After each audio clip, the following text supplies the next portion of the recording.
பிரியமானவர்களே, ஆண்டவரும் உலக ரட்சிகருமான இயேசு கிறிஸ்துவின் இனிதான நாமத்தில் உங்கள் ஒவ்வொருவருக்கும் எங்கள் அன்பின் வாழ்த்துக்களை அற்புத விசுவாச ஊழியங்களில் இருந்து தெரிவித்துக் கொள்கிறோம். எனக்கு அன்பானவர்களே, நாங்க எங்க இருக்கிறோம் பாத்தீங்கன்னா, ஓசூர் பக்கத்துல ஓவைப்பாளையம் என்கிற ஒரு வில்லேஜ்ல 3 நாள் சுவிசேஷத்தை அறிவிக்கிறதுக்காக நாங்கள் அற்புத விசுவாச ஊழியங்களில் இருந்து நாங்கள் டீமாக வந்திருக்கிறோம், குழுக்களாய் வந்திருக்கிறோம், சகோதரர்களாய் வந்திருக்கிறோம்.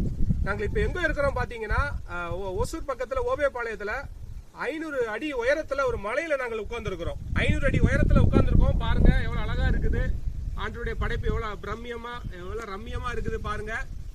இந்த நாளிலும் கூட ஆண்டவருடைய வருகை குறித்து இப்ப என்ன பேச போறோம் அப்படின்னா, ஆண்டவருடைய வருகை குறித்து நம்ம மத்தியில் இருக்கிற சகோதரர் ஆனந்தராஜ் உங்களுக்கு ஒரு ஆலோசனை கொடுப்பார். பிரதர், ஆண்டவருடைய வருகை குறித்து நீங்க ஒரு ஆலோசனை கொடுக்கறதுக்கு சொன்னீங்க பிரதர், என்னன்னு சொல்லுங்க பிரதர். அது பிரைஸ் தி லார்ட்.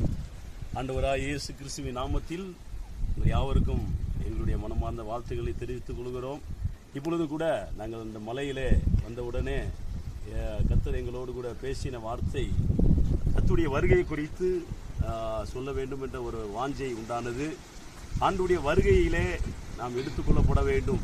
கர்த்தருடைய வருகையை பல விதத்தில் அவனுடைய வருகையிலே உபதேசங்கள் சத்தியங்கள் சொன்னாலும், இயேசுனுடைய வருகையில் முதலாவது ரகசிய வருகை எடுத்துக்கொள்ளப்படுதல் என்றதான ஒரு வார்த்தையை நாம் படிக்கிறோம்.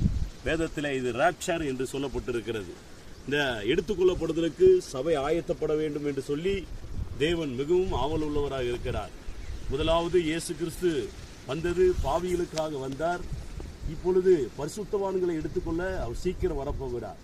இந்த வருகையிலே எடுத்துக்கொள்ளப்படுவதற்கு நாம் எப்படி மாற வேண்டும், நம்முடைய வாழ்க்கை எப்படி மாற வேண்டும் என்று வேதத்திலே பல உபதேசங்களை படிக்கலாம். ஆனால் இப்பொழுது வேத வசனங்களை நமக்கு நேரம் இல்லை. நான் டைரக்டாக வார்த்தையை நான் சொல்லுகிறேன், உபதேசங்களை சொல்லுகிறேன். கர்த்தருடைய வருகையிலே எடுத்துக்கொள்ளப்படுவதற்கு நாம் விசேஷமான ஒரு வாழ்க்கை வாழ்ந்தால்தான், விசேஷமான ஒரு ஜீவியம் செய்தால்தான் நாம் ஆண்டவருடைய வருகையில் எடுத்துக்கொள்ளப்பட முடியும். எல்லா கிறிஸ்தவர்களும் இயேசுடைய வருகையிலே போய்விடலாம் என்று இன்னைக்கு அநேகர் வாஞ்சிக்கிறார்கள். ஆனால் வாழ்க்கை இல்லாமல் ஆண்டவருடைய வருகைக்கு போக முடியாது, வருகையிலே எடுத்துக்கொள்ளப்பட முடியாது. ஏனென்றால் இந்த மண்ணான சரீரம் ஒரு மகிமை சரீரமாக மாறி எடுத்துக்கொள்ளப்பட வேண்டும் என்றால் அதற்கேற்ற ஒரு வாழ்க்கையை இருக்க வேண்டும் என்று வேத வசனம் சொல்லுகிறது. அதனால் முதலாவது வேதத்தில் எடுத்துக்கொள்ளப்பட்டவர்கள் யார், உயிரோடு இருந்து எடுத்துக்கொள்ளப்பட்டவர்கள் யார் என்றால், முதலாவது ஏனோக்கு என்றால் அது என்ன அர்த்தம், எலியா என்றால் என்ன அர்த்தம்? ஏனோக்கும் எலியாவும் அவர்கள் உயிரோடு இருந்து எடுத்துக்கொள்ளப்பட்டவர்கள்.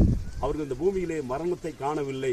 ஆகையினால் இந்த ஏனோக்கு என்று சொல்லும் பொழுது வேறுபாட்டின் ஜீவியத்தை காண்பிக்கிறது. ஏனோக்கு நமக்கு தெரியும், எல்லா குடும்ப வாழ்க்கையை வாழ்ந்து நம்மளை போல வாழ்ந்து நம்மை பிள்ளைகளை பெற்று குடும்ப வாழ்க்கையில ஜீவித்து அவர் உயிரோடு இருந்து எடுத்துக்கொள்ளப்பட்டார். ஆகையினால் குடும்ப வாழ்க்கை வாழ்கிறவர்களும் நிச்சயமாகவே எடுத்துக்கொள்ளப்பட முடியும்.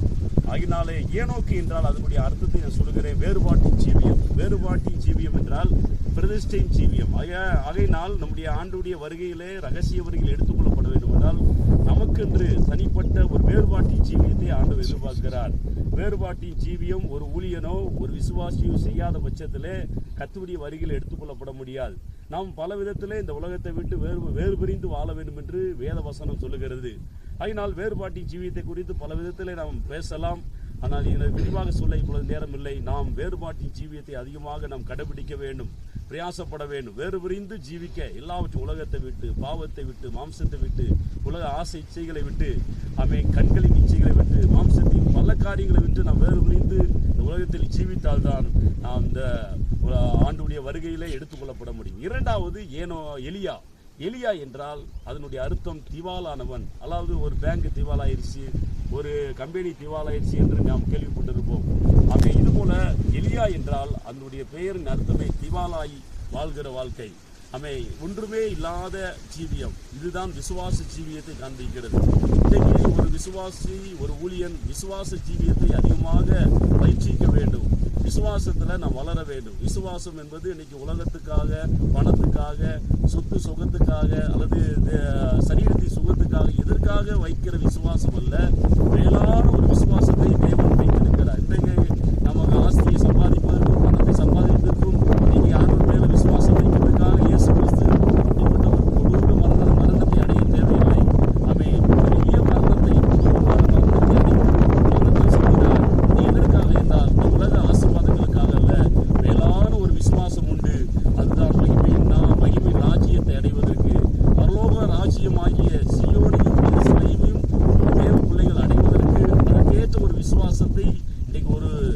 சபையை அடைந்து கொள்ள வேண்டும் என்பதற்காக தான் இயேசு கிறிஸ்து அப்பேற்பட்ட பாடுகளை அனுபவிக்க வேண்டியதாக இருந்தது. ஆகையினால் இந்த நாட்கள்ல இந்த உலகத்துல எல்லாம் இருந்தாலும் விசுவாச வாழ்க்கையில நாம் ஒவ்வொரு நாளும் வளர வேண்டும் என்று ஆண்டவர் எதிர்பார்க்கிறாய். ஆகையினால் முதலாவது வேறுபாட்டின் ஜீவியமும், இரண்டாவது எலியா என்ற விசுவாச ஜீவியம் நமக்கு வந்தால் மாத்திரமே இயேசுடைய ரகசிய வருகிறே நாம் எடுத்துக்கொள்ள முடியும். நான் விரிவாக நான் பேசுகிறேன். இப்பொழுது நமக்கு சரியான குறிப்பு இல்லாதபடினால் நான் உங்களுக்கு சுருக்கமாக சொல்லியிருக்கிறேன். கர்த்தர் உங்களையும் கூட இந்த செய்தியை கேட்கிறவங்க யாவரையும் ஆண்டவர் சந்திக்கிறார். கர்த்தருடைய வரிகளை நாம் எடுத்துக்கொள்ளப்பட வேண்டும். சபை எடுத்துக்கொள்ளப்படுறது தான் இனி நடக்கக்கூடிய சம்பவமாக இருக்கிறது. உலகம் இன்றைக்கு கடைசி காலத்தில் வந்துவிட்டது. பல கூட்ட ஜனமாக இன்னைக்கு மரித்து கொண்டிருக்கிறார்கள். பல நிலச்சரிவிலே ஜனங்கள் மரிக்கிறார்கள், பல யுத்தங்களிலே மரிக்கிறார்கள். இது கடைசி காலம். இந்த கடைசி காலத்தில் மூன்றாவது மகா யுத்தத்தின் ஆரம்பத்திலே இந்த ஆண்டுடைய ரகசிய வருகை எடுத்துக்கொள்ளப்படுதல் நடக்க வேண்டியதாக இருக்கிறது. இஸ்ரேலில் நடக்கிற சம்பவங்களை பாருங்கள். இன்னைக்கு உலக யுத்தங்கள் ஆயத்தமாகிறதுக்கு, மூன்றாம் உலக யுத்தம் ஆயத்தமாகிறதுக்கு இன்னைக்கு உலகம் ரெடியாகி கொண்டிருக்கிறது. இவைகளின் மத்தியில் இயேசு சீக்கிரம் வரப்போகிறார். மகிமையான சபையை அவர் எடுத்துக்கொள்ள அவர் சீக்கிரம் வரப்போகிறார். நீங்களும் நானும் ஆயத்தப்படுவோம். கர்த்தர் தாமே நம்மை ஆசீர்வதிப்பாராக. Thank you brother, thank you. நல்ல ஆண்டுடைய வருகை குறித்து நல்ல ஒரு ஆலோசனையை சகோதரர் கொடுத்தார். ஆண்டு உங்களை ஆசீர்வதிப்பார் பிரதர். பிரியமானவர்களே, ஆண்டுடைய வருகை குறித்து நீங்க நல்ல ஆலோசனை கொடுத்தார். அதற்காக நான் கர்த்தருக்கு நான் நன்றி செலுத்துகிறேன். எரேமியா 33ஆம் அதிகாரம் 3ஆம் வசனம் என்ன சொல்லுது விஸ்வநாதன் பிரதர்? என்னை நோக்கி கூப்பிடு, அப்பொழுது நான் உனக்கு உத்தரவு கொடுத்து நீ அறியாததும் உனக்கு எட்டாததுமான பெரிய காரியங்களை உனக்கு அறிவிப்பேன். எரேமியா 33:3 சொல்லுது, என்னை நோக்கி நீ கூப்பிடு, நான் உனக்கு உத்தரவு கொடுத்து நீ அறியாததும் எட்டாததுமான பெரிய காரியங்களை நான் உனக்கு செய்வேன் என்று சொல்கிறார். இந்த வீடியோ பார்த்து கொண்டிருக்கிற எனக்கு அன்பான பிரியமான தேவனுடைய பிள்ளைகளே, நீங்கள் அவரை நோக்கி கூப்பிடுங்கள். ஆண்டு உங்களுடைய வாழ்க்கையிலே அறியாததுமான எட்டாததுமான பெரிய காரியங்களை அவர் செய்வார். God bless you.